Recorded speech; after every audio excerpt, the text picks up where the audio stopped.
कृतौ वन्दे भगवन्तौ पुनः पुनः। ईश्वरो गुरुरात्मेति मूर्तिभेदविभागिने व्योमवद्व्याप्तदेहाय दक्षिणामूर्तये नमः। ॐ शान्ति शान्ति शान्तिः।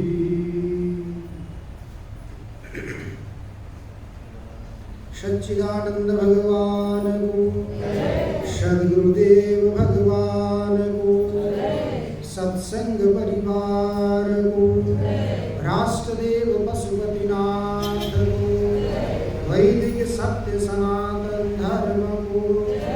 ओम नमः पार्वती पते हर हर हर महादेव।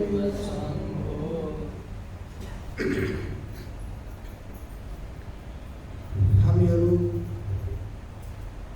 विगत केही दिनदेखि आद्य जगद्गुरु भगवान शंकराचार्यद्वारा विरचित आत्मज्ञानोपदेश विधि यो ग्रन्थलाई लिएर विचार गर्दैछौँ। विचारको क्रममा अबसम्म अनात्म पदार्थहरूलाई जसले आत्मा भनेर प्रतिपादन गर्दै थिए, जो स्थूल दृष्टि भएका व्यक्तिहरू, जसको सूक्ष्म दृष्टि छैन, सूक्ष्म पदार्थलाई हेर्ने अनुभव छैन, जसलाई प्राकृत पुरुष भनेर भनिन्छ। प्राकृत पुरुष भनेको प्रकृतिले जस्तो दियो त्यस्तै, प्रकृति प्रदत्त, त्यसभन्दा माथि केही परिश्रम नगरेको, संस्कारित नभएको, प्रकृतिले जस्तो दिएको छ त्यस्तै प्रकारको बुद्धिले विचार गर्ने व्यक्तिलाई भनिन्छ प्राकृत पुरुष। अब यी सबै अनात्म पदार्थहरूमा आत्मत्वको बुद्धि गर्नु, आत्मत्वको प्रतीति गर्नु, अध्यास हुनु, यी सबै प्राकृत पुरुषमा सम्भव हुन्छन्, संस्कारित पुरुषमा सम्भव हुँदैन। त्यही भएर देहदेखि लिएर अहङ्कार पर्यन्त, देहदेखि स्थूल देहदेखि लिएर अहङ्कार पर्यन्त जति पनि पदार्थहरूको चर्चा भयो, यी सबै के हुन्? अनात्मा हुन् भनेर भगवान शंकराचार्यले यहाँ अन्तिममा आएर भन्नुभयो, द्रष्टु दृश्य विवेकाभावात्। अनात्म पदार्थमा आत्मत्वको आशंका किन गरेका त तिनीहरूले? अनात्ममा आत्मत्वको शंका किन गरेका भन्ने प्रश्न हुँदा द्रष्टु दृश्य विवेकाभावात्, द्रष्टा र दृश्यको विवेक नभएको कारणले गर्दा, ठिक से द्रष्टा र दृश्यको विवेक नभएको कारणले गर्दा अनात्म पदार्थमा आत्मत्वको प्रतीति उनीहरूले गरे, भ्रान्ति भयो भने आत्मा के हो त? कसलाई आत्मा भन्ने? न अथ स आत्मा क, त्यो आत्मा के हो भनेर त्यो आत्माको चर्चा गर्न हामीहरू हिजोबाट प्रवृत्त भएका छौँ। अब चिन्तन गरौँ कि आत्मा भनेको के हो त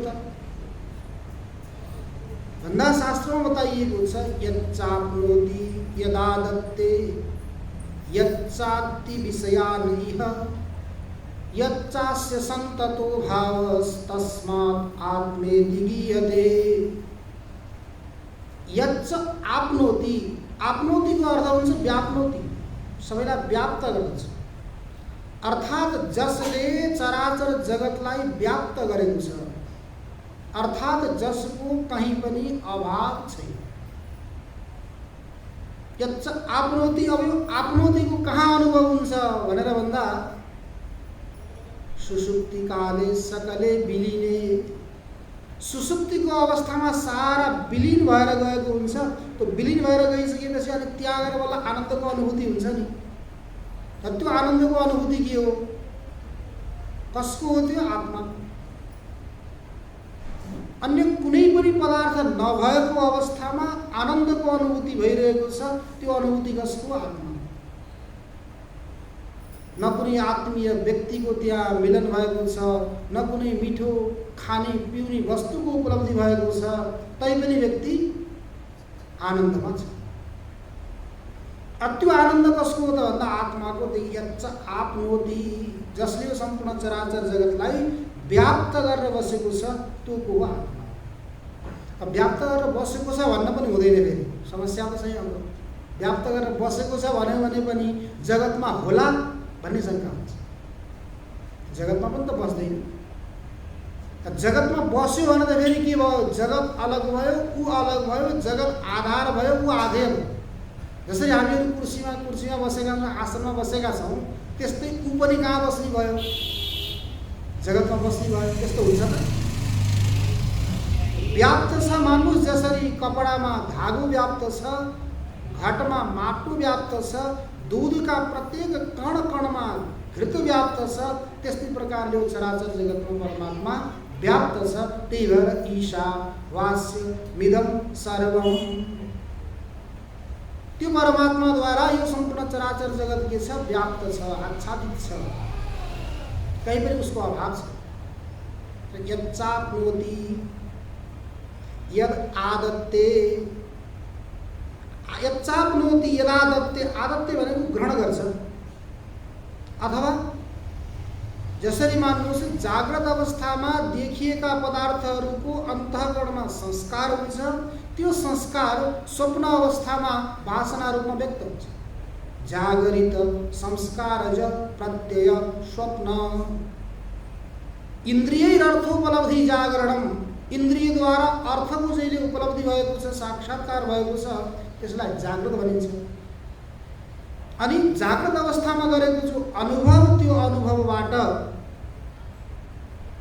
संस्कारज प्रत्यय, यहाँ विचित्र छ हेर्नुहोस् है। पहिला अनुभव हुन्छ, अनुभव भएपछि अन्तःकरणमा संस्कार रहन्छ, त्यो संस्कार रहेर त्यो संस्कारले मात्रै स्मृति हुँदैन। हाम्रा अन्तःकरणमा जन्म जन्मान्तरका कति संस्कार छन्, ती सबै एकैपटक स्मृतिको रूपमा आउँदैन। कहिले कुन आउँछन्, कहिले कुन आउँछन्। त्यो किन भनेर चर्चा गर्नुभयो भने स्मृतिको लागि पनि अलग अलग कारण हुन्छ, यत्तिकै स्मृति हुँदैन। सादृश्य, अदृष्ट अनि चिन्ता। चिन्ता भनेको चिन्तन। कुनै पनि पदार्थको हामीलाई स्मरण गर्नको लागि, स्मृतिको लागि पहिला त सादृश्य चाहियो। सादृश्य भनेको तत्समान हो।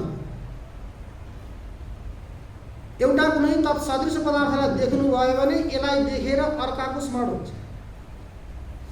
मान्नुहोस्, हजुरले कहीँ देवदत्त नाम गरेको व्यक्तिलाई देख्नुभयो, देवदत्त नाम गरेको व्यक्तिलाई देखिसकेपछि त्यस्तै अर्को व्यक्ति देखियो, त्यो देखेपछि के हुन्छ? हो, यो त देवदत्त हो, अथवा मैले उहाँ देखेको थिएँ, त्यही देवदत्त हो भन्ने के हुन्छ? हजुरलाई स्मृति हुन्छ। त्यो स्वप्नमा पनि जो आत्माले के गर्छ? अति भनेको विषयलाई ग्रहण गर्छ। त्यो विषयलाई ग्रहण गर्ने को हो? आत्मा हो। त्यो कसरी ग्रहण गर्छ त भन्दा जाग्रत अवस्थामा गरेका जो अनुभव, ती अनुभव संस्कारको रूपमा अन्तःकरणमा बसेका थिए, तिनै वासना व्यक्त भएपछि के हुन्छन्? पछि गएर स्मृतिको रूपमा आउँछ। पहिला अनुभव भइसकेपछि बल्ल स्मृति। त्यही भएर ज्ञानका दुई भेद छन्, एउटा अनुभव अनि अर्को स्मृति। सर्व व्यवहार हेतु गुणो बुद्धिर ज्ञानम, सम्पूर्ण व्यवहारको लागि कारण भएको जो बुद्धि, त्यसलाई भनिन्छ ज्ञान। ती ज्ञानका दुई भेद छन्, अनुभव अनि स्मृति। पहिला अनुभव हुन्छ। कागती खाएर अहिले अनुभव गर्नुभयो होइन? कागती खाएर अनुभव गरिसकेपछि कसैले कागतीको चर्चा गर्यो भने त्यसको स्मृति हुन्छ कि हुँदैन? अनि खुर्सानी खाएर अनुभव गर्नुभयो भने त्यसको कसैले चर्चा गर्यो भने त्यसको पनि स्मृति हुन्छ, स्मरण आउँछ। पिरो भन्ने थाहा भयो, अमिलो भन्ने थाहा भयो, त्यो के हो? स्मृति हो, स्मरण हो। त्यो स्मरणात्मक ज्ञान कहिले हुन्छ? अनुभव भइसकेपछि। त्यो भएर या स्मृति भवति सा अनुभव पूर्विका भवति। जबसम्म अनुभव हुँदैन तबसम्म स्मृति हुँदैन। त स्मृति पनि कसरी हुन्छ त भन्दा सादृश्य। सादृश्य भनेको के हो? सादृश्य भनेको त समान हो। समानको मतलब हुन्छ त्यो होइन, त्योदेखि भिन्न हो, तर त्यसमा रहेका धर्महरू उसमा छन्, यो सादृश्य। त्योदेखि भिन्न हो अनि उसमा रहेका धर्महरू यसमा छन्। जस्तो दृष्टान्त दिइन्छ, सानो बालक अत्यन्त सुरो छ, वीर छ। तो सुरवीर भएको हुनाले बालकलाई के भनिन्छ? सिंहोयम माणवक। त्यो बालक के हो? बाघ है, सिंह।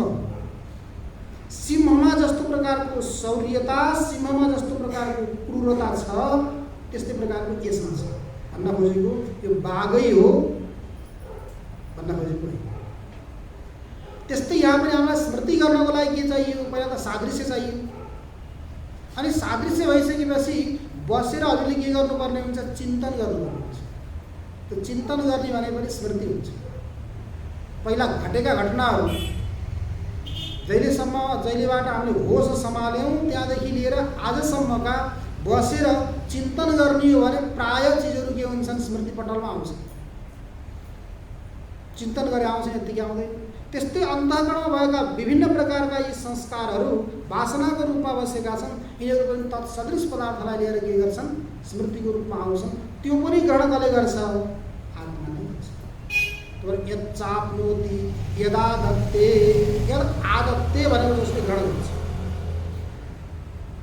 यच्चाति विषयान इह, इह भनेको यो लोकमा अथवा जाग्रत अवस्थामा विषयान अति, अति भनेको भक्षति अथवा ग्रहण गर्छ। ग्रहण गर्छ। त्यो जाग्रत अवस्थामा विषयलाई ग्रहण गर्ने पनि को हो? आत्मा हो। त्यही अनुभव भएका वस्तुहरूलाई फेरि स्वप्न अवस्थामा गएर स्मरण गर्ने पनि को हो? आत्मा नै हो। अनि सुसुप्ति अवस्थामा गएर आनन्दको अनुभूति गर्ने पनि को हो?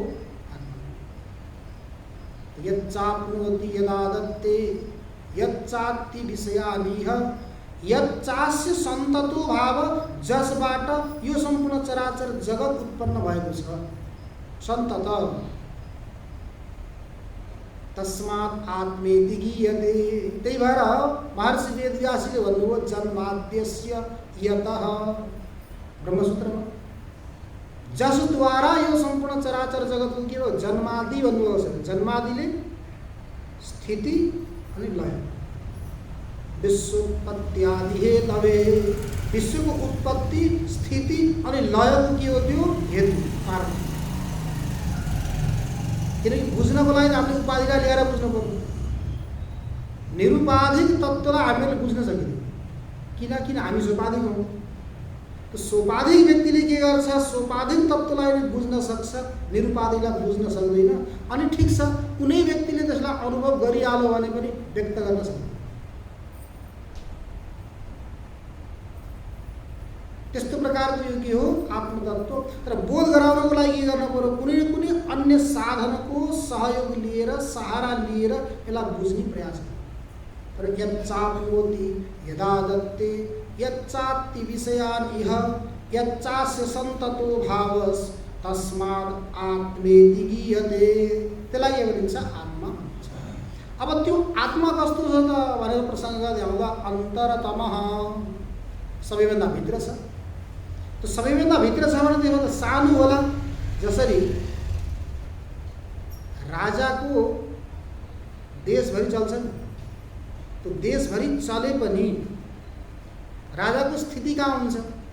देश, देशमा पनि आएर राजधानी, राजधानीमा पनि आएर राजमहल, राजमहलमा पनि गएर एउटा कोठा, अनि त्यो कोठाको पनि कुनै एउटा आसन है, सिंहासन। त्यो आसनमा राजाको स्थिति हुन्छ। तर राजाको कहाँ कहाँ चल्छ? त्यो आसनमा मात्र चल्ने त होइन। जसरी सम्पूर्ण चराचर जगतमा राजाको चल्छ, त्यस्तै प्रकारले हामीहरूलाई पनि आत्मा त हुन त सर्वत्र व्यापक छ। व्यापक भए पनि सर्वत्र अनुभव नहुने भएको हुनाले हामीले के भन्छौँ? कसैले हामीलाई सोध्यो भने पनि को भन्दा म भन्छ, म भन्छ। हृदय से अर्जुन तिष्ठति, हृदय देशमा परमात्माको निवास हुने भएको हुनाले, अथवा देखाउन सजिलो हुने बेला परिचय दिनको लागि सजिलो हुने भएको हुनाले के भन्छौँ म भन्छौँ। त्यस्तै परमात्माको पनि भित्र निवास भएको हुनाले फेरि भित्र भन्दा बित्तिकै अन्यत्र होइन भन्न पाइँदैन नि। अन्तरतम प्राप्तिको स्थान त्यो, त्यही भएर अन्तरतम सबैभन्दा भित्र छ। सबैभन्दा भित्र छ भने त्यसमा बाहिर छैन होला भन्ने शङ्का भइहाल्छ, शङ्का गर्छ। हामीहरू जस्तो यहाँ बसेका छौँ भने बाहिर छैन, अहिले घरमा छैनौँ, जो व्यक्ति घरमा छन् तिनीहरू यहाँ छैन।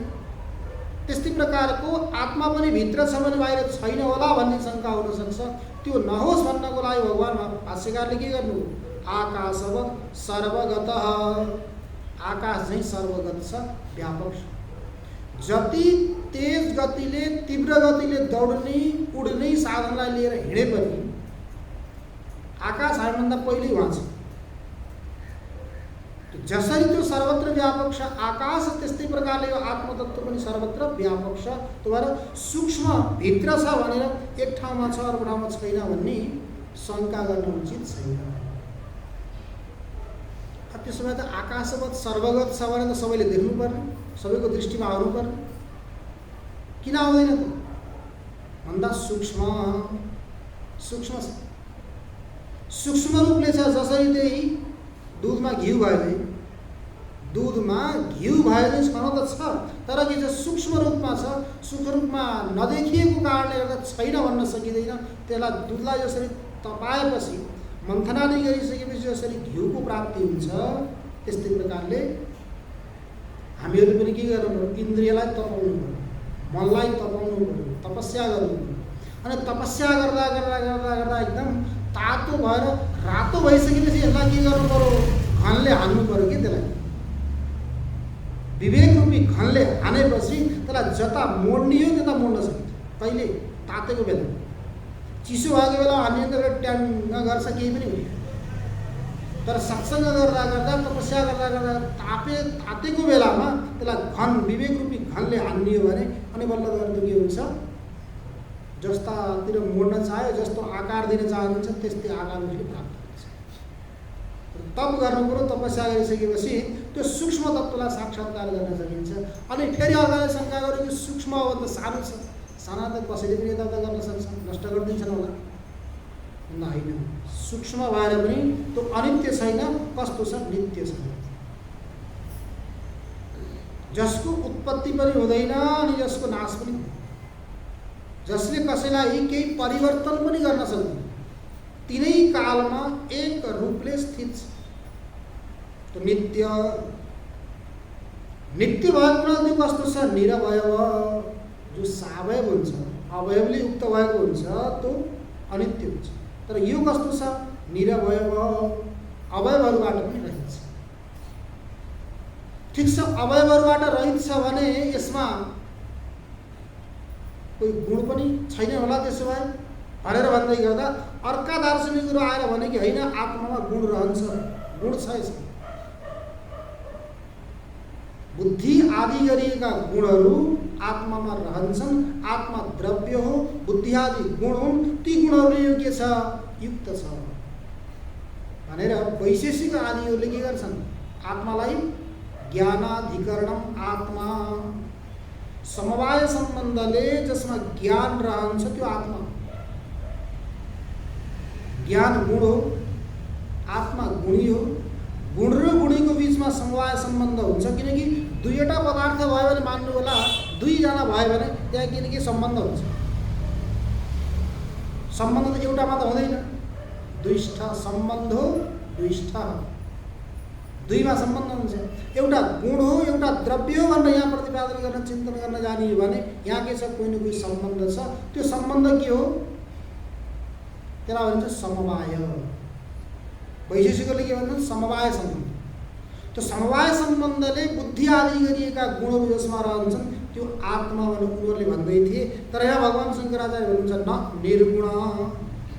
हाम्रो आत्मा त कस्तो छ, बुद्धि, सुख, दुःख, इच्छा, द्वेष, प्रयत्न, धर्म, अधर्म, भावना, संख्या, परिमाण, पृथक्त्व, संयोग, विभाग, यी 14 प्रकारका गुणहरूले युक्त छ भनेर वैशेषिकहरूले भन्छन्। यहाँ भगवान् शङ्कराचार्य भन्छन् न,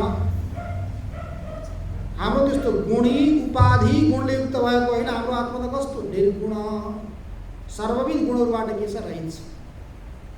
अनि निरञ्जन, गुण आयो, गुण भनेको के उपाधि हो। उपाधि आयो भने त्यसमा मल आउँछ नि, मल। अञ्जन भनेको मल, तर यो कस्तो छ मलबाट पनि रहित भएको हुनाले निरञ्जन, अञ्जनबाट रहित। त्यही भएर बताइएको छ निर्गुणो निष्कलो नित्यो निर्विकल्पो निरञ्जन निर्विकारो निराकारो नित्य मुक्तोस्मि निर्मल। निष्क्रिय छ, निरञ्जन छ, नित्य छ, निर्विकल्प छ, निर्विकार, त्यसमा कुनै पनि विकार हुँदैन। विकार नभएको हुनाले उसमा कुनै आकार पनि छैन। नित्य मुक्त स्वरूप यस्तो प्रकारको के छ आत्मा छ। अनि त्यस्तो प्रकारको आत्मा छ भने त्यसलाई हामीले कसरी जान्ने त नि? त्यस्तो गुणै नभएको निर्विकार भएको आत्मालाई त हामीले जान्न सकिन्न होला भनेर कसैले शङ्का गर्दा त्यो आत्मतत्त्वलाई जान्नको लागि, साक्षात्कार गर्नको लागि के गर्नुपर्ने हुन्छ? सारा हामीमा रहेको जति पनि अहङ्कार अभिमान हो, म यो हुँ म ऊ हुँ भन्ने जति हामीले सङ्ग्रह गरेर राखेका छौँ त्यसलाई छोड्यौँ भने जान्न सकिन्छ। त्यसलाई समातेर राख्यो भने जान्न सकिन्छ। पहिलेदेखि हाम्रो हातमा केही वस्तु पहिलेदेखि समातेर बसेका छौँ भने अरू कुनै व्यक्तिले ल्याएर केही वस्तु दिन थाल्यो भने जबसम्म यो वस्तु हातको फालिँदैन तबसम्म अर्को वस्तु समात्न सक्दैन।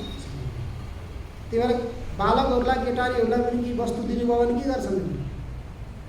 दिनुभयो भने एउटा हातमा लिए अनि फेरि अर्को दिनुभयो भने त्यसलाई यता राख्छन् अर्को हातमा है। अब अर्को पनि दिनुभयो भने के गर्छन्? त्यसलाई लिएर यहाँ राख्छन्, यता राखेर अनि बल्ल गरेर के गर्छन्? फेरि लिन्छ। अर्थात् लिनको लागि के गर्नु? खाली गर्नु। जबसम्म हामीले खाली गरिँदैन तबसम्म त्यो तत्त्व हामीलाई प्राप्त हुन सक्दैन। एउटा कुरा। अर्को कुरो, त्यो वस्तु कस्तो छ? शुद्ध छ। त्यो शुद्ध वस्तुलाई साक्षात्कार गर्नको लागि ग्रहण गर्ने व्यक्ति पनि कस्तो चाहियो? शुद्ध चाहियो। त जबसम्म शुद्ध भइँदैन, पहिलाका यी मलहरूलाई निरञ्जन भइँदैन, मलहरूलाई निकालिँदैन, तबसम्म त्यो शुद्ध वस्तुलाई हामीले प्राप्त गर्नै सकिँदैन। प्राप्त गरिहाले पनि त्यसलाई प्रयोग गर्न सकिँदैन। दही राखेको अनि मोही राखेको पात्रमा, गिलासमा तातो दुध राखिदिने भने के हुन्छ? अनि तातो दुध त्यहाँ राखिदिने अनि यो दुध बेकारको रहेछ, दुध दिनेले नराम्रो दुध दियो भने उसलाई गाली गर्ने कि पहिला हामीले पात्र साफ गर्ने? त्यस्तै प्रकारले हाम्रो पात्रमा के छ? मोही पनि छ, दही पनि छ, के छ के छ। अब त्यसमा ल्याएर हामीले तातो दुध राख्यो भने के हुन्छ? पहिला के गर्नु पर्यो? निरञ्जन, पात्र साफ गर्नु पर्यो। अब साफ गर्नलाई के गर्ने? तामाको भाँडो हो, साफ गर्नको लागि खरानी लगाउने अनि त्यसपछि गएर कागती लगाउने। अब अहिले पिताम्बरी आयो, पिताम्बरी लगाइदियो भने यत्तिकै धेरै परिश्रम नगरिकन चम्किन्छ। तर पिताम्बरीले चम्किन्छ उतिखेर कालो पनि हुन्छ नि। तर खरानी लगाउनु भयो, कागती लगाउनु भयो भने त्यो त्यो चम्किलोपन हो अलि दिनसम्म रहन्छ। अनि पानी राखेर खाने बेलामा त पिताम्बरीले धोएको पानीमा अर्कै स्वाद आउँछ है भाँडोमा पानी खाँदा। अहिले कागती अनि खरानीले माझेर त्यो भाँडामा पानी राख्नु भएको छ भने त्यो पानीको स्वाद अलगै हुन्छ। तर जति छिटो छिटो गर्न चाह्यो त्यति त्यस्तै हुन्छ कि। तर के गर्नु पर्यो? आरामले धैर्यले नातिकन। गौडपादाचार्यले के भन्नुभएको छ? समुद्रको किनारमा बसेर एउटा कुसको ताम्रो हातमा लिएर अनि समुद्रको पानीमा डुबाउँदै पछि फाल्दै, डुबाउँदै पछि फाल्दै गयो। अनि गएर सोध्यो कसैले, के गरेको यो? पितृपक्षमा तर्पण दिएको हो कि हो? समुद्रको किनारमा गएर अनि त्यो कुस समातेर यसो गरेको के हो? तर्पण दिएको के गरेको भन्दा उसले भन्छ, न मैले तर्पण अर्पण गर्न खोजेको होइन, मैले त्यो समुद्र सुकाउन खोजेको हुँ। त्यो समुद्र सुकाउनु समय अनि लागिरहेको छ मानुस, त्यो असम्भव छैन। तर के छ? कठिन छ, कठिन छ। उसले दृढ निश्चय गरेर बस्यो भने उसको सङ्कल्पको माथि परमात्माको पनि सङ्कल्प आएर सहयोग गरिदिन्छ। यदि दृढ सङ्कल्प गरेर बस्यो भने त्यो कार्य सिद्ध हुन्छ। सम्भव हुँदैन भन्ने कुरो होइन, तर त्यसलाई परिश्रम गर्नुपर्ने हुन्छ। समुद्र पनि सुक्न सक्छ जसरी, त्यस्तै प्रकारले हामीहरू पनि दृढ निश्चय गरेर त्यो तत्त्वको साक्षात्कार गर्ने हो भनेर लाग्यौँ भने आज नभए भोलि, भोलि नभए पर्सि होइन जहिले होला यो जन्ममा, अर्को जन्ममा, अर्को जन्ममा मनुष्याणाम सहस्रेषु प्रयत्नशील भयौँ, त्यसमा लागिरह्यौँ भने कहिले न कहिले हामी त्यो मार्गमा हिँड्न सुरु गऱ्यौँ भने लक्ष्यमा गन्तव्यमा त पुगिन्छ। तर के गर्नु पर्यो, त्यहाँ सानातिना विघ्नहरू आयो भनेर बिचमा छोड्न भएन नि। आज यो भयो, आज ऊ भयो, त्यो कारणले गर्दा आउनु पाइएन, त्यो कारणले गर्दाखेरि नित्य कर्म गर्न पाइएन, स्वाध्याय सत्सङ्ग गर्न पाइएन भन्न थाल्नुभयो भने फेरि गयो। त्यही भएर विघ्नै पुनः पुनरपि प्रतिहन्यमाना प्रारब्ध्य चोत्तम जना न परित्यजन्ति। सानातिना विघ्नहरू आयो भनेर के गर्छन्, सामान्य व्यक्तिहरूले त त्यो विघ्नको पछि लागेर आफ्नो जो लक्ष्य हो त्यसलाई छोडिदिन्छन्। अरे यो बाटो त कठिन रहेछ, विघ्न आउनु रहेछन् भनेर के गरिदिन्छ, छोडिदिन्छ। तर श्रेष्ठ व्यक्तिहरू, उत्तम व्यक्तिहरूले के गर्छन्, सानातिना विघ्नहरूलाई मतलब नगरिकन मेरो यो कर्तव्य हो, म त्यो लक्ष्यमा पुग्नु छ भनेर विघ्नको कुनै पनि मतलब नगरिकन आफ्नो लक्ष्यलाई सिद्ध गर्न अगाडि बढिरहेको हुन्छ। कुनै पनि सफल कार्य हामीले गर्न थाल्छौँ, राम्रो कार्य भनेको त नियम छ, श्रेयांसी बहुविघ्नानि। श्रेय भनेको राम्रो कार्य गर्नको लागि हामीहरू प्रवृत्त भएका छौँ भने त्यहाँ विघ्न आउँछन्, स्वाभाविक हो। है कसैले राम्रो काम गर्दैछ भने उसलाई त टिका टिप्पणी गर्ने मान्छे आउँछ, के आउँदैन? टिका टिप्पणी गर्न आउँछ। हेर्नुहोस् त, मीरा माताले त्यो समयमा भगवानको भक्ति गर्नुभयो। त्यो मीराको समयमा भक्ति गर्ने क्रममा माता मीरालाई कसैले पनि राम्रो मान्दैनथ्यो। अरे कुलीन स्त्री भएर गाउँछे, नाच्छे, इत्यादि इत्यादि गर्छे भनेर कसैले पनि राम्रो मान्दैनथ्यो। नराम्रो माने तापनि मीरा भाइले के गर्नु, छोड्नु भएन आफ्नो लक्ष्य। मलाई दृढ विश्वास थियो कि परमात्माको भक्तिदेखि अतिरिक्त अरू कुनै पनि उपाय छैन त्यो लक्ष्यलाई प्राप्त गर्ने भनेर लोक लज्जालाई छोडेर, कुनै न कुनै लज्जालाई त छोड्नै पर्यो होइन। एउटा लज्जालाई छोड्नु पर्यो कि लोक लज्जा छोड्ने, अनि कि यतातिरको ब्रह्म लज्जा, आध्यात्मिक लज्जालाई छोड्नु पर्यो। आध्यात्मिक मार्गमा लागेका व्यक्तिलाई पनि त सांसारिक व्यक्तिले के राम्रो भन्छन्, कसैले राम्रो भन्दैन। सांसारिक व्यक्तिले आध्यात्मिक मार्गमा लागेको व्यक्तिलाई राम्रो भन्दैनन्। यो निकममा काम गर्नको लागि अल्छी भएर अनेक प्रकारका बाहना बनाएर, हेर घरको व्यवस्था हेर्नु छैन, छोराछोरी बुहारीहरू यस्ता यस्ता छन्, सारा छोडेर त्यता लागेको छ, हेर भनेर उनलाई के थाहा, मुख्य काम के हो, गौण कार्य हाम्रो के हो भन्ने कुरो थाहै हो। हामी त के गरेका छौँ, आफ्नो लक्ष्यलाई छोडेर हामी मार्ग भुलेर अर्कातिर लागेका छौँ। त्यही भएर यहाँ बताइएको छ, जति पनि अनात्म पदार्थको ज्ञान होस्, जति जति अनात्म पदार्थको ज्ञान हुन्छ त्यति त्यति हामीहरू आत्माबाट टाढा टाढा टाढा हुन्छ। त्यही आत्मतत्त्वको नजिकमा जानु छ, साक्षात्कार गर्नु छ भने अनात्म पदार्थलाई बिस्तारै बिस्तारै के गर्नु पर्यो, बिस्तारै बिस्तारै छोड्दै छोड्दै आउनु। मानुस हजुरको अब बिपी बढेको छ, डाक्टरले भन्छन् अमिलो नखाऊ, धेरै नुन नखाऊ, चिल्लो नखाऊ भन्यो भने अब नुन खाने हजुरको बानी छ, चर्को चर्को खाने, तर एकैपटक छोड्नुभयो भने त समस्या हुन्छ। के गर्नुहोस्, बिस्तारै बिस्तारै थोरै थोरै कम गर्दै गर्दै गर्दै गर्दै जानुभयो भने हजुरले नुनै नराखिकन अल्लो खाए पनि हजुरलाई आनन्द आउँछ। र छोड्नु छ भनेर आजै नुन नराखिकन अल्लो खान थाल्नुभयो भने एक दिन खानु होला, 2 दिन खानु होला, बेकार बरु मरे मरला होइन, हेरेर मर्नुभन्दा बरु धेरै मर्ने भनेर खाने भनेर के गरिदिन्छ, सुरु गरिदिन्छ। तर के गर्ने, छोड्न पनि बिस्तारै बिस्तारै छोड्नु पर्यो। अनि केही ग्रहण गर्नु छ भने पनि बिस्तारै बिस्तारै बिस्तारै गर्नु। त्यस्तै प्रकारले आत्मतत्त्वको साक्षात्कार गर्नको लागि, आत्माको नजिकमा पुग्नको लागि के गर्ने, अनात्मालाई बिस्तारै बिस्तारै छोड्दैन। एकैपल्ट छोड्न नि भएन, फेरि छुट्न पनि छुट्दैन। त्यस्तै भए तीव्र वैराग्य आएर छुटेछ भने छुट्ला, नभए यत्तिकै छुट्ने होला छैन। तर बिस्तारै बिस्तारै छोड्दै छोड्दै गयो भने त्यो तत्त्वको साक्षात्कार हुनसक्छ। तर के हुनु पर्यो, परमात्मामा गएर समर्पित त हुनु। त्यही भएर नम भन्छ नि, नम नम भनेको के हो, हामीले नमस्कार गर्छौँ नम भन्छौँ, नम भनेको न मे इति नम, न मेरो केही पनि छैन। जसलाई हामीले नमस्कार गरेका छौँ त्यसमा गएर के हुनु, समर्पित। मेरो केही अस्तित्व छैन, हजुरकै कारणले गर्दा मैले जो पनि गरेको छु हजुरको कारणले गरेको छु भनेर समर्पित हुनु योग्य नहुनु। त्यस्तै प्रकारले परमात्मामा भाव गर्ने हो भने कस्ता कस्ता व्यक्तिहरू त हामीले दृष्टान्त सुनेका छौँ। परमात्मालाई साक्षात्कार गर्न सके भने हामी त यति समयदेखि सत्सङ्ग गरेका छौँ, विधि थाहा छ, विधान थाहा छ, कतिपय त मन्त्र पनि थाहा छन् हामीलाई, अनि त्यसपछि के हामीले साक्षात्कार गर्न सक्दैनौँ? हजुरहरूले सुन्नुभएको होला एउटा आहुक नाम गरेको आदिवासी, आहुक नाम गरेको एउटा आदिवासीको यस्तो प्रसङ्ग आउँछ। एकजना कुनै राजा थिए, ती राजा भगवान शङ्करका भक्त थिए। प्राचीन समयको कुरा हो।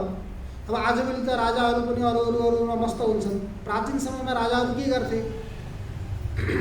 शिकार खेल्नको लागि यो जङ्गलबाट त्यो जङ्गलमा, त्यो जङ्गलबाट त्यो जङ्गलमा, जङ्गलमा जान्थे।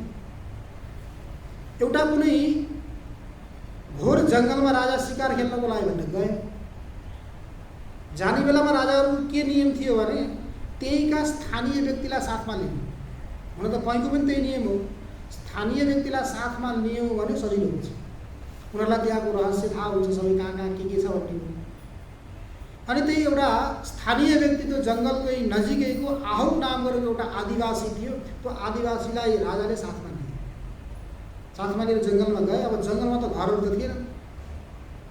1 महिनाको कार्यक्रम रहेछ राजाको जङ्गलमा शिकार खेल्नको लागि गए। त्यो बेलामा पटकुटी भन्छन् संस्कृतमा। अब त्यसलाई टेन्ट लगाएर बस्छ। आर्मीहरूले पनि लगाउँछन्। हजुर कुम्भ मेलामा जानुभएको छ भने कुम्भ मेलामा पनि देखिन्छ टेन्टहरू लगाएर होइन बनाएका साना कुटीहरू। त्यस्तै ती राजाले पनि के गरेका थिए? पटकुटी टेन्ट लिएर जङ्गलमा गएका थिए। उनका सहयोगी सैनिकहरू पनि थिए, उनी भए सबै थिए। अनि त्यो आदिवासी आहुक राजाको विशेष सुरक्षामा, जहाँ जुन टेन्टमा तम्बुमा राजा बसेका थिए त्यसैको बाहिर ऊ सुत्थे। राजा भगवान शङ्करका भक्त। अनि बिहान ब्रह्म मुहुर्तमा उठेर स्नान आदि गरिसकेपछि भगवान शङ्करको पूजा गर्थे। अनि त्यो आदिवासीलाई लाग्यो कि है राजाले के गर्छन् बिहान बिहान यति छिटो उठेर भनेर उसको मनमा एक प्रकारको जिज्ञासा जाग्यो। जिज्ञासा जागिसकेपछि त्यो टेन्ट लगाएको ठाउँमा अलिकति खुला थियो कि जोड हुन्छ नि, त्यो जोडेको ठाउँमा अलिकति खुला थियो। अनि बिहान राजाभन्दा पनि पहिले उठेर के गर्न थाल्यो? के गर्छन् तैँले भने त्यहाँबाट हेर्न थाल्यो। हेर्न थालेको त अब भगवान शङ्करको दिव्य मूर्ति शिवलिङ्ग थियो, त्यसैको उनले पूजा गर्थे। अब हेर्नुहोस् व्यक्तिको श्रद्धा भाव कतिखेर कहाँ गएर जाग्छ भनेर भन्न सक्छ, कहाँ गएर श्रद्धा उठ्छ। अब त्यो आदिवासी आहुलाई के भयो? राम्रो लाग्न थाल्यो, आनन्द आउन थाल्यो। अनि प्रत्येक दिन राजा उठ्नुभन्दा पहिले उठेर प्रतीक्षा गर्न थाल्यो कि राजाले कतिखेर कसरी के गर्नुहुन्छ भनेर। 1 महिनासम्म उसले राजाको खुब सेवा गर्यो। सेवा गरिसकेपछि अब यो जङ्गलको कार्यक्रम समाप्त भयो। राजा जाने बेला भइसकेपछि राजाले त्यो आहुला आदिवासीलाई सोधे, भाइ तिम्रो सेवाबाट म धेरै प्रसन्न भएँ, खुब सेवा गर्यौ, तिमीलाई के चाहिन्छ माग, जो इच्छा छ त्यो माग। अनि चाहिँ राजाले त सोच्यो आदिवासी हो, गरिब छ, अब केही गाउँ माग्ला, जग्गा जमिन माग्ला, केही सम्पत्ति माग्ला भन्ने सोचले राजाले के भने जो इच्छा छ त्यो भनिसकेपछि एकछिन त त्यो आउट मौन मारेर बस्यो। मन भएपछि भन्छ, यदि मेरो सेवाबाट हजुर प्रसन्न हुनुहुन्छ भने हजुरले त बिहान बिहान गर्नुहुन्छ नि के हो के हो त जसको हजुरले पूजा गर्नुहुन्छ त्यही मूर्ति मलाई दिनुहोस्। त्यो मूर्ति मलाई चाहियो, त्यसमा मेरो भाव उठेको छ, मलाई अत्यन्त श्रद्धा आएको छ, त्यसमा त्यो दिनुहोस् भनिसकेपछि राजाले सम्झा, भाइ तैँले मूर्ति लिएर के गर्छस्, के काम गर्नु, अरू केही माग, यदि मेरो सेवाबाट हजुर प्रसन्न हुनुहुन्छ भने मलाई केही चाहिँदैन, दिनुहुन्छ भने त्यही दिनुहोस् भनेर धेरै आग्रह जिद्द गरिसकेपछि अब राजाले सोचे ठिक छ, मैले त मूर्ति अर्को पनि बनाउन सक्छु, केही समस्या भएन मलाई भनेर दिने निर्णय गरिसकेपछि उसले सोध्यो, मैले लिन त लिन्छु तर जो पूजा गर्ने विधि के हो, कसरी पूजा गर्ने, के गर्ने त्यो त मलाई थाहा छैन, उसले भनिदिनु पर्यो भनेर राजालाई भनिसकेपछि राजाले सोचे यो आदिवासी हो, यसमा शुद्धता होला नहोला के होला, सबै विधि बतायो भने यसले गर्न पनि नसक्ला भनेर के भन्नुभयो। राजाले के भने उसलाई भगवान शङ्करलाई जलधारा अत्यन्त प्रिय हुन्छ, जलधारा प्रिय शिव, अरू केही नभए पनि के गर्नु भगवानलाई जल चढाइदिनुहोस्। किनकि भगवान शङ्करले समुद्र मन्थन गर्ने बेलामा त्यो कालकुट विष पिएको हुनाले भगवान शङ्करको घाँटी जलेको थियो। त्यही भएर उहाँ गोसाइकुण्डमा गएर सुत्नुभएको भन्ने प्रचलन छ, हो कि उहाँ पुग्नुभयो अनि गोसाइकुण्ड। त्यही भएर अहिले पनि देवघाटमा हजुरले याद गर्नुभएको होला, सङ्गममा जानुभयो भने त्यो कालीगण्डकीतिरको जलमा जानुहोस्, तातो छ, अनि त्रिशुलीतिरको जलमा आउनुहोस्, चिसो छ। त्यही पुगेकोमा पनि त्रिशुलीको चिसो छ, कालीगण्डकीको तातो छ। याद गर्नु छैन, त्यो ख्याल गर्नु होला। त्यही नजिकै सङ्गममा यता तातो यता चिसो छ, किनकि भगवान शङ्कर त्यो कालकुट विष पिएको हुनाले गर्मी भएको थियो, त्यो तातेको थियो। त्यसलाई शीतल बनाउनको लागि त्रिशुली हाल्नुभयो नि, तर त्रिशुली प्रकट भएन। तर त्रिशुलीको जल के छ अहिले पनि शीतल छ। तर भगवान शङ्करलाई जति शीतल हिमजलै स्नानम च दिव्याम्बरम भन्नु हजुरले उसमा आउँछ शिवमानस पूजा। हिमालयको जल ल्याएर चढाउनुहोस्, त्यो हिमालयको जल पाउनुभयो भगवान शङ्कर के हुन्छ, अत्यन्त प्रसन्न हुन्छ। त्यही भगवान शङ्करले राजाले ती आदिवासीलाई आहुलाई भने कि के गर्नु, भगवानलाई जल चढाउनु, अनि त्यसपछि जङ्गलमा फुलेका जो फुल छन् फलहरू छन् ती चढाउनु। अनि भगवान शङ्करलाई चिताभस्म अत्यन्त प्रिय हुन्छ, चिताभस्म अवश्य चढाउनु भनेर राजाले भनिसकेपछि अब त्यो आहुले के गरे, शिवलिङ्ग ल्यायो घरमा गइसकेपछि उनकी धर्मपत्नी थिइन्, घरमा अरू कोही सन्तान थिएन। अब धर्मपत्नी र उनी दुईजना मिलेर दम्पति मिलेर के गर्न थाले, भगवान शङ्करको पूजा गर्न। एक दिन होइन, 2 दिन होइन, 1 वर्ष होइन, 2 वर्ष होइन, 12 वर्षसम्म अनवरत अविच्छिन्न रूपमा उनीहरूले पूजा गर्दै थिए। एक दिन यस्तो आयो कि यति पानी पर्न थालेछ, यति पानी पर्न थाल्यो, घनघोर वृष्टि भयो। 1 सप्ताहसम्म रोकिँदै रोकियो, नरोकिसकेपछि यस्तो स्थिति भएछ चिताभस्म उपलब्ध भएन। अब त्यो आदिवासीलाई चिन्ता पऱ्यो, चिन्ता परिसकेपछि हामी पत्नीसँग आएर उसले भन्दैछ म बाँच्नुभन्दा मर्न निको, बाँचेर अब ठिक छैन, म अब मर्छु भनेर त पत्नीले सोधिन् के भयो तिमीलाई, हजुरलाई के भयो, किन मर्नु पर्यो? यत्रा ठुला राजाबाट मैले भगवानलाई ल्याएर आएँ, आज चिताभस्म नभएको कारणले गर्दा मैले विधि विधानले भगवानको पूजा गर्न सकेको छैन, बाँच्नुभन्दा मर्न ठिक छ भनेपछि ती धर्मपत्नीले के भन्छन्, उनी पनि आजसम्म भगवानको पूजा गर्दा गर्दा सामग्री तयार गर्दा गर्दा उनको अन्तःकरण हृदय पनि पवित्र भइसकेको थियो, निर्मल भइसकेको थियो। उनले भन्छन् हजुर किन चिन्ता गर्नुहुन्छ, म छु नि, हाम्रो कुटी छ भनिसकेपछि आदिवासीहरू त कुटीले के गर्ने, अन्त कुटीमा म भित्र बस्छु, हजुरले आगो लगाइदिनुहोस्, कुटी जल्छ, कुटी जल्यो भने म पनि जल्छु, म जल्यो भने चिताभस्म तयार हुन्छ, त्यो भस्मले हजुरले पूजा गर्नुहोस्, भगवानको पूजा सम्पन्न हुन्छ भनेर भन्दा ती आदिवासीले भन्छन् कि मैले तिमीलाई मार्न भनेर त अहिले ल्याएको, आजीवन साथ दिन्छु भनेर ल्याएको, मैले कसरी आगो लगाउन सक्छु भनेर उनले भन्छन् हेर्नुहोस् यो शरीर आज मरेन भने भोलि, भोलि नमरे पर्सि, कहिले न कहिले त मर्ने हो। यदि भगवानको काममा आउँछ भने योभन्दा ठुलो के हुन्छ, मैले त गर्न सक्दिनँ भनेर आहुले भनिसकेपछि उनी के गरिन्, त्यो कुटीमा आफै गएर भित्र गएर प्रवेश गरिन्, पद्मासन कसेर बसिन्। अब पद्मासन कसेर बसेर उनले के भन्दैछन् हेर्नुहोस् है, तिनी आदिवासीले भित्र बसेर भगवानको स्मरण गर्दै उनले भन्छन्, भित्र बसिन् उनी। अब भन्दैछन् पुष्पाणि सन्तु तव देव ममेन्द्रियाणि धूपो गरुर्वपुरिदं हृदयं प्रदीप प्राण हविंसि कर्णानि तवाक्षताश्च पूजा फलं भजतु साम्प्रतमे सजीव। हे भगवान, हजुरको लागि मैले पूजा सामग्री के तयार गरौँ, मसँग कुनै पनि पूजा सामग्री छैन। पुष्पाणि सन्तु तव देव ममेन्द्रियाणि, मेरा यी इन्द्रियहरू आँखा नाक कान यिनीहरू जो पनि छन् यिनै हजुरको लागि के हुन्, पुष्प।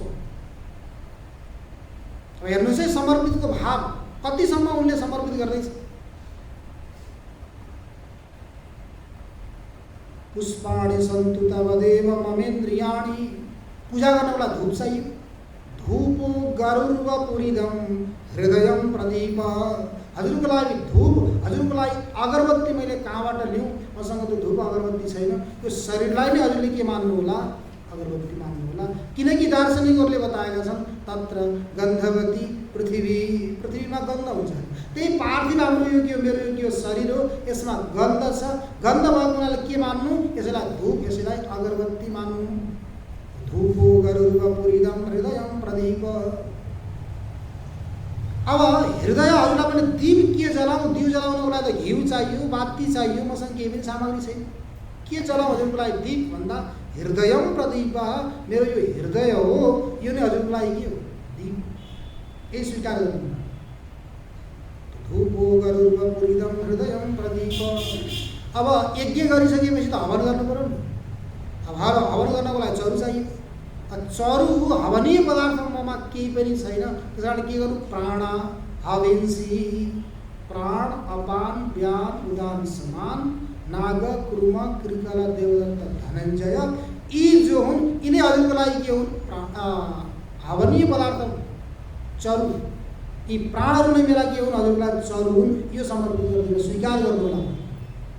अनि फेरि पूजा गर्नलाई अक्षता पनि चाहियो।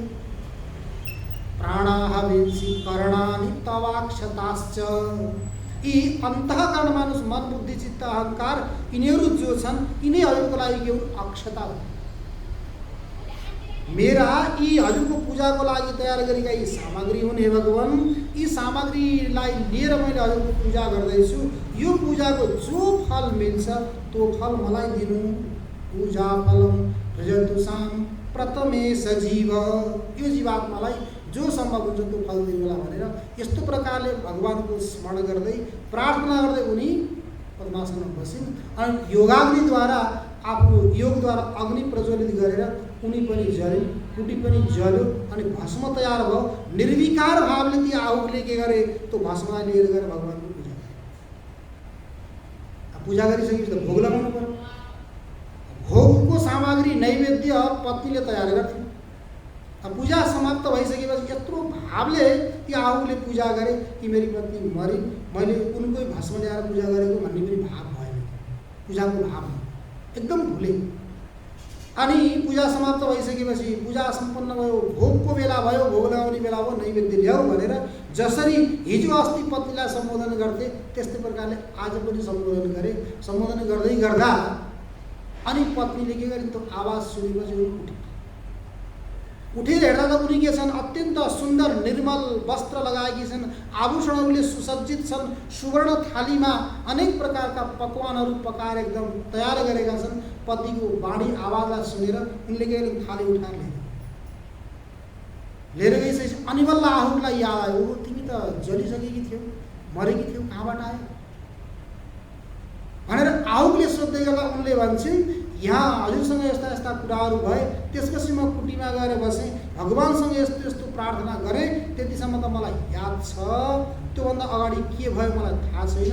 हजुरको आवाज सुने, त्यसपछि म त सुतेकी मान्छे उठे जस्तो भएर हेर्दा यी सारा सामग्रीहरू देखेर मैले लिएर आएँ भनेर भनिसकेपछि अब आहुलाई लाग्यो भगवानको नै लीलाहरू के हुन सक्दैन, भगवान यहाँ अदृश्य रूपले अवश्य यहाँ अदृश्य रूपमा हुनुहुन्छ, यस्तो भएर हुँदैन।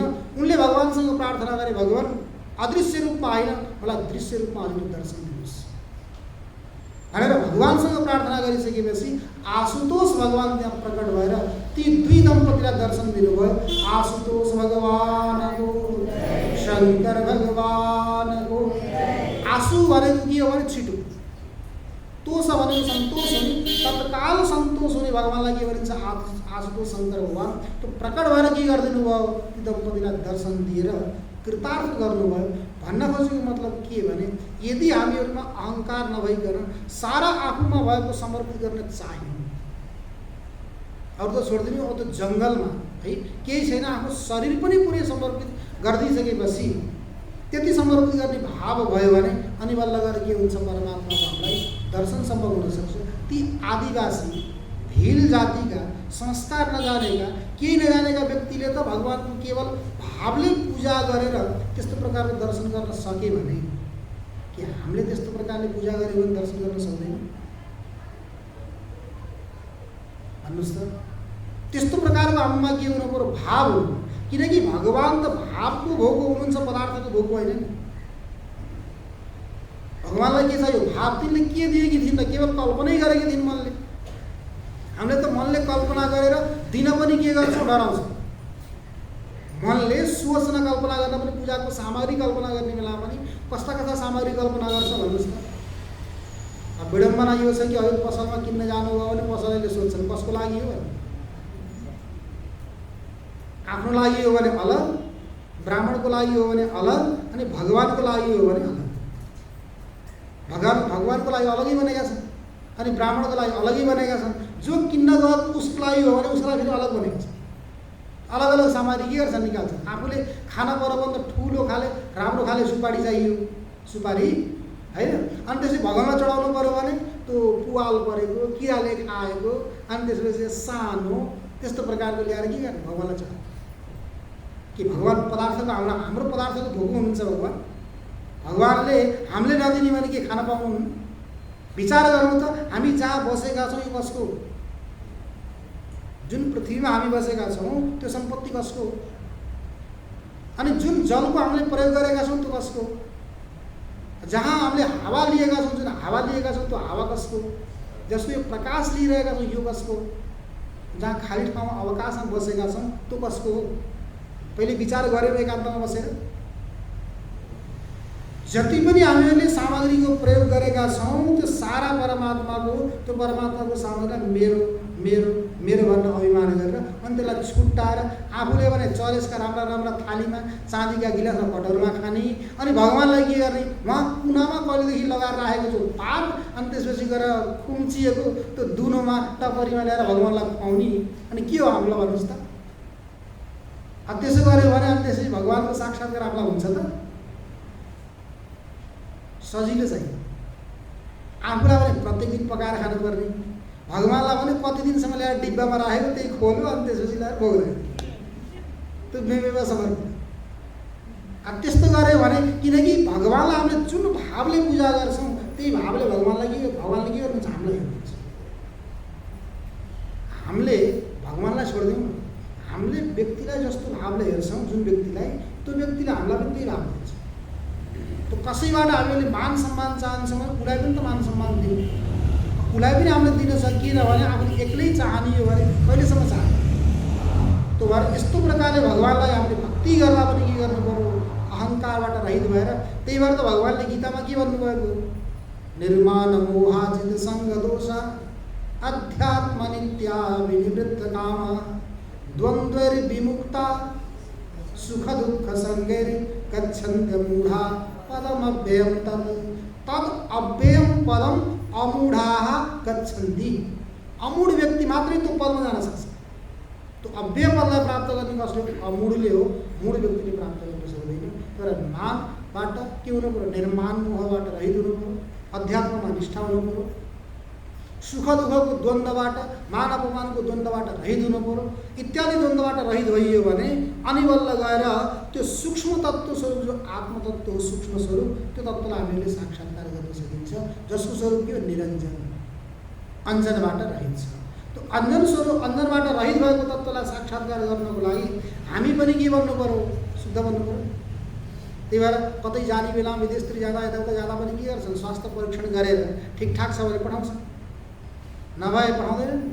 अनि कागजहरू पनि पुरा हुनु पर्यो, कागज पुरा नभए पठाउँदैन। त्यहाँ जानको लागि हामीलाई कागज चाहिन्छ, अनि त्यसपछि कहीँ जानको लागि हामीलाई प्रवेश इन्ट्री कार्ड चाहिन्छ, टिकट चाहिन्छ भने त्यो अव्यय पदमा पुग्नको लागि पनि केही चाहिन्छ होला, त्यसको पनि त हामीले सम्पादन गर्नु पर्यो। त्यो तत्त्व कस्तो छ त भन्दा निरञ्जन अनि गमनादिरहित, त्यो गमन र आगमनबाट पनि रहित छ। आउने र जाने कसमा हुन्छ, जो तत्त्व व्यापक छैन त्यसमा हुन्छ। त्यो व्यापक भएको हुनाले गमनागमनादिरहित, अहङ्कार ममकार इच्छा प्रयत्न रहित, अहङ्कारबाट पनि रहित छ, ममकारबाट पनि रहित छ। अहमता अनि ममता, आफूमा अहमता अनि आफूसँग सम्बन्धित व्यक्तिमा पदार्थमा ममता, यसैले के गर्छ, बाधेको हुन्छ। त्यस्तै अनि अर्को फेरि माताजीहरूमा दुई ठाउँमा विशेष प्रकारको मोह हुन्छ अरे माताजीहरूलाई, होइन। अब बाबाहरूलाई हुन्छ नहुने होइन, तर माताजीहरूलाई विशेष गरी दुई ठाउँमा मोह हुन्छ अरे। त्यो कहाँ कहाँ होला? एउटा आफ्ना सन्ततिमा है, अनि त्यसपछि गएर अर्को आफ्नो माइतीमा। माताजी बुढी भइसकेपछि नि माइती जान पाइन भनेपछि दुखी हुनुहुन्छ नि के होइन? त माइती जान पाइन दुखी हुने भएको कुरा माइतीमा, अनि त्यस आफ्ना सन्ततिमा के हुन्छ मोह हुने भएको हुनाले कुन्ती माताले त्यही भन्नुभएको छ भगवान् श्रीकृष्णसँग, इमं वृष्णेषु पाण्डुषु, यी वृष्णिवंशीहरूमा अनि पाण्डुवंशीहरूमा पाण्डवहरूमा मेरो मोह छ, भगवान् यो मोहलाई हटाइदिनुहोस्। अरू मोहबाट हटे पनि म तिनको मोहबाट हटिन्छु, त्यसको मोहबाट हटाइदिनु भयो भने मलाई के हुन्छ, म त्यो पदलाई प्राप्त गर्न सक्छु। त्यही परमात्मा कस्तो हुनुहुन्छ, अहङ्कार ममकार इच्छा प्रयत्न रहित, अहङ्कारबाट पनि रहित, ममकारबाट पनि रहित अनि इच्छाबाट पनि रहित। इच्छा भनेको के हो, काम, इच्छा काम, कामना कहिले हुन्छ, काम कहिले उत्पन्न हुन्छ भने कहिले सङ्कल्प गर्नु भएर उत्पन्न हुन्छ। सङ्कल्प कहिले उत्पन्न हुन्छ, हजुरले के चाहनु भयो, मलाई यस्तो भयो हुन्थ्यो उस्तो भयो हुन्थ्यो भने मलाई सङ्कल्प गर्नुहुन्छ। सङ्कल्प भयो भने के हुन्छ, काम आउँछ। त्यो काम नै के हो, इच्छा हो। इच्छा सर्वतो बलियसी, इच्छा हेर्नु सबैभन्दा बलवती। हजुर इच्छा गर्नुभयो भने कसैले केही पनि गरोस्, मेरो इच्छा पुरा गर्नु छ भनेर व्यक्तिले केही पनि गर्नको लागि पछि पर्दैन, उसले लोक लज्जालाई परित्याग गरिदिएको हुन्छ, सारा छोडेर इच्छा पूर्ति गर्नको लागि लागेको हुन्छ। तर त्यो परमात्मा कस्तो, इच्छाबाट पनि रह्यो। हजुरको इच्छा छ, कामना छ भने अनि बल्ल त्यो वस्तुलाई प्राप्त गर्नको लागि प्रयत्न गर्नुहुन्छ। इच्छै छैन भने के को प्रयत्न गर्ने? पञ्चदशीमा विद्यारण्य स्वामीले भन्नुभएको छ, हृष्यति को मणिं लब्ध्वा क्रुधत्यन्यो ह्यलावत पश्यत्येव विरक्तोत्र न हृष्यति न कुप्यति। एउटा मणि छ अरे त्यहाँ, छैन है यहाँ, एउटा मणि छ अरे बिचमा। त्यो मणिलाई के गरेको छ, एउटा व्यक्ति यता छ, एउटा व्यक्ति यता छ, यसको पनि दृष्टि मणिमा छ, उसको पनि दृष्टि मणिमा छ, उसले पनि मणि चाहेको छ, उसले पनि मणि चाहेको छ। मणि एउटा छ, कसले प्राप्त गर्छ भन्नुहोस्, दुईटैले त प्राप्त गर्दैन, एउटाले प्राप्त गर्ने हो। जसले प्राप्त गर्यो त्यो व्यक्ति के हुन्छ, हर्षित छ। एक मणिं लब्ध्वा हृष्यति, एउटाले मणिलाई प्राप्त गरेर हर्षित हो। अन्य अलाभत क्रुध्यति, अर्कालाई मणिको लाभ भएन, मणि नपाएपछि के गर्यो, रे त्यो नभएको त मैले पाउँथेँ, त्यो कहाँबाट यहाँ बिचमा आयो भनेर के गर्छ, क्रुध्यति, क्रोधित हुन्छ त्यो मान्छे। तर एउटा मुनि विरक्त यहाँ बसेका छन्, उनले पनि हेरेका छन् मणिलाई। पश्यत्येव विरक्तोत्र अस्य विरक्त पश्यति एव, विरक्तले के गरेका छन्, केवल हेरेका मात्रै छन्।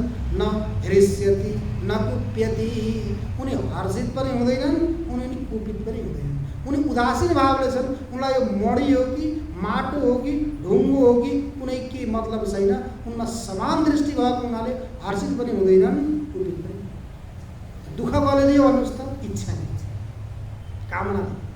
त्यो कामना गरेको व्यक्ति थियो, कामना गरेको वस्तु प्राप्त भएर इच्छा गरेको वस्तु भने त्यहाँबाट क्रोध उत्पन्न हुन्छ। त्यही त भगवान्ले भन्नुभयो, सङ्गात् सञ्जायते काम, कामात् क्रोधो विजायते, क्रोधात् भवति सम्मोह, सम्मोहात् स्मृतिविभ्रम, स्मृतिभ्रंशात् बुद्धिनाशो, बुद्धिनाशात् प्रणश्यति। बुद्धि नै नाश भयो भने मानुस गयो, खतम, न यताको न उताको।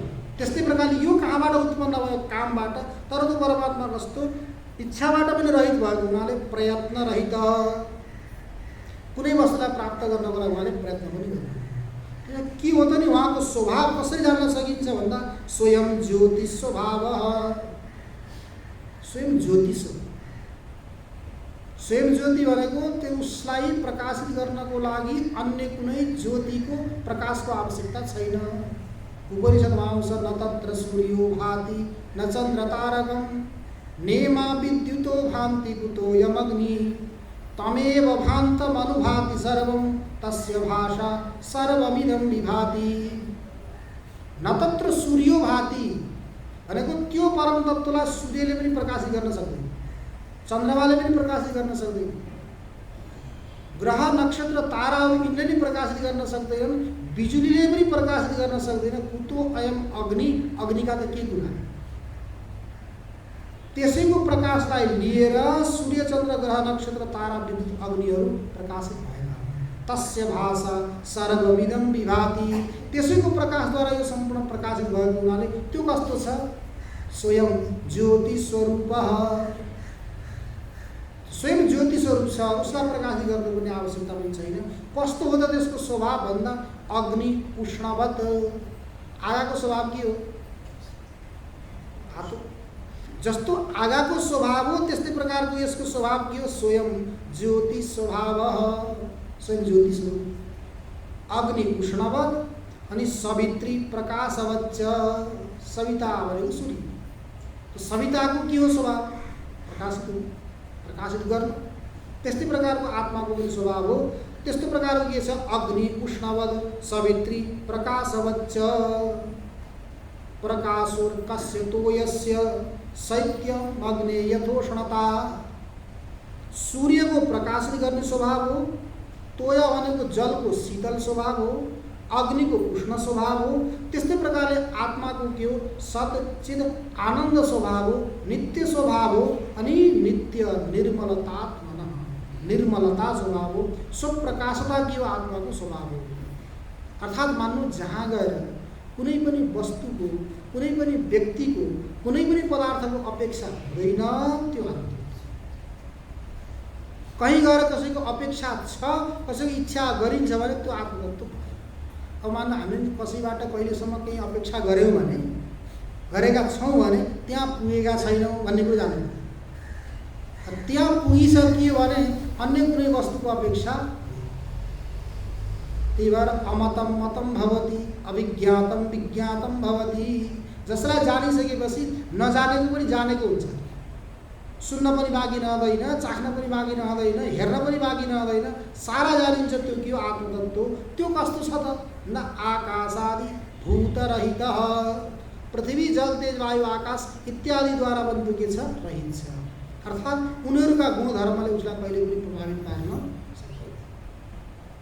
बुद्ध्यादि कर्णरहित, बुद्धि मन बुद्धि चित्त अहंकार इत्यादि जो अंतःकरण, ती अंतःकरणहरूबाट बन्धु के छ, रहित छ। प्राण आदि वायु भेद रहित, प्राण अपान व्यान इत्यादि गरेका जो प्राणका वायुका भेद छन्, ती भेदहरूबाट पनि के छ, रहित छ। यति मात्रै हो र सत्वादि गुणरहित, सत्व रजतम इत्यादि गरेका जो गुणहरू, ती गुणहरूबाट पनि के छ, रहित छ। सत्वगुणको काम अलग, रजोगुणको काम अलग, तमोगुणको काम अलग। त्यो त कस्तो छ, निस्त्रैगुण्य, निर्गुण स्वरूप छ। अनि असना पिपासा शोक मोह जरा मृत्यु इत्यादि जो उर्मीहरू हुन्, तरङ्गहरू हुन्, ती तरङ्गहरूबाट पनि के छ, रहित छ। यी कसका हुन्, प्राणस्य क्षुत् पिपास्य द्वे, मनसा शोक मोहकौ, जरा मृत्यु शरीरस्य षडुर्मिरहित शिव। प्राणका भोक र प्यास, हामीले भोक लाग्यो प्यास लाग्यो भन्छ, भोक प्यास कहाँ लाग्छ, ती भोक र प्यास प्राणका हुन्। अनि शोक र मोह मनका, जरा र मृत्यु शरीरको। यिनै के हुन्, छ प्रकारका उर्मी, उर्मी भनेका तरङ्ग, समुद्रमा आउँछ नि तरङ्ग, लहर। त्यो लहरलाई, तरङ्गलाई, त्यो फिँदलाई, गाजलाई छोडिदिने हो भने के हो, शुद्ध जल।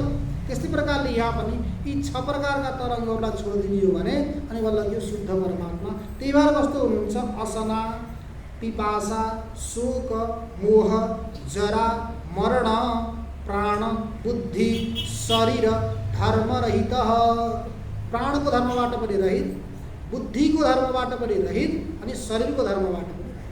जरा मृत्यु शरीरका लिनुहोस्, अथवा अस्ति जायते वर्धते विपरिणमते अपक्षीयते विनश्यति, यी विकारहरू लिनुहोस्, यी शरीरका हुन्, यिनीहरूबाट पनि त्यो के छ, रहित छ। यह सर्व प्राणी हृदय स्थित, जो सम्पूर्ण प्राणीहरूको हृदयमा स्थित छ। सर्वबुद्धेर द्रष्टा, सम्पूर्णको बुद्धिहरूको यो के हो, द्रष्टा स्वरूप। स आत्मा इति, त्यसलाई के भनिन्छ, आत्मा भनेर भनिन्छ। के हो, पशु हो भन्ने कुरो के गर्नु पर्यो, हामीले बसेर एकान्तमा बसेर चिन्तन गर्नु पर्यो। यी आकाश आदिहरूबाट रहित छ, बुद्धि आदि कणबाट पनि रहित छ, प्राणादि वायुको भेदबाट पनि रहित छ, सत्वादि गुणबाट पनि रहित छ, असना पिपासा शोक मोह जरा मृत्यु शरीर बुद्धि अनि त्यसपछि गएर प्राणका धर्महरूबाट पनि रहित छ, सम्पूर्णको हृदयमा स्थित छ। किनकि भगवान्ले के भन्नुभयो, सर्वस्य चाहम हृदय सन्निविष्टो, म सबैको हृदयमा प्रविष्ट छु। त्यही भएर कसैले के भन्छन् भने जसलाई चिया खान अत्यन्त मन लाग्छ नि, चियामा मन भएका व्यक्तिले भन्छ सर्वस्य चाहम भनेर भगवान्ले चिया भन्नुभएको छ। भगवान्ले त खानु भयो, हामीले किन नखाने होइन? सर्वस्य चाहम, अब समय भइसक्यो चिया खाने बेला आएको छ होइन? त सर्वस्य चाहम त सबैको हृदयमा प्रविष्ट भएर मैले के गर्छु, सबैलाई तत्तत कार्य गर्नको लागि प्रेरित गर्छु भनेर भगवान्ले भन्नुभएको छ। त्यो भएर सर्व प्राणी हृदय स्थित सर्वबुद्धि द्रष्टा य स आत्मा, यो प्रतिज्ञा भयो। प्रतिज्ञा भइसकेपछि के गर्नुपर्छ, हेतु उदाहरण उपनय निगमन यो सबै भयो भने अनि बल्ल गएर बोध हुन्छ। त्यो के हो भन्ने चर्चा फेरि हामीहरू भोलिको सत्रमा गर्नेछौँ। ओम पूर्णमदः पूर्णमिदं पूर्णात् पूर्णमुदच्यते पूर्णस्य पूर्णमादाय पूर्णमेवावशिष्यते। ओम शान्ति शान्ति। सच्चिदानंद भगवान को, सद्गुरुदेव भगवान को, सत्संग महिमा को, राष्ट्रदेव